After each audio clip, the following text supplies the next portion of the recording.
अस्सलामुअलैकुम universal goat farm से मैं राना काशिफ। आज ये हमारी एक बकरी डिलीवरी कर रही है, तो माशाल्लाह थाना वाना इसने अच्छा तैयार किया है।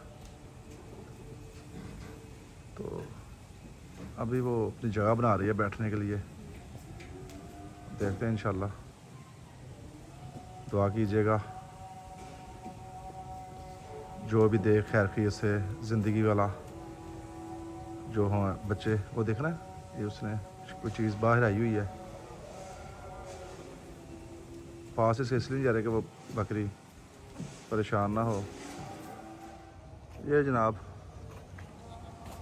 सूरत हाल है, बकरी बैठ गई है, परेशान है, देख रही है।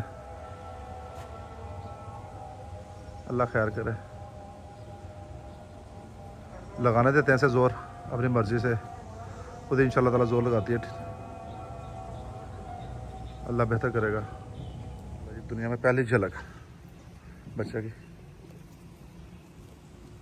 अल्हम्दुलिल्लाह जी।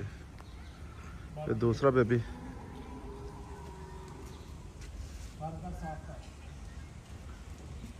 गला साफ कर दी मदर, बकरी से कोल कर।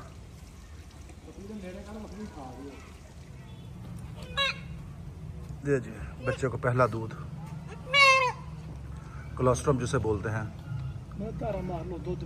कोलेस्ट्रॉम। ये आप कोशिश करें आधे घंटे के अंदर अंदर जब बच्चा बाहर आए तो उसे पिला दें।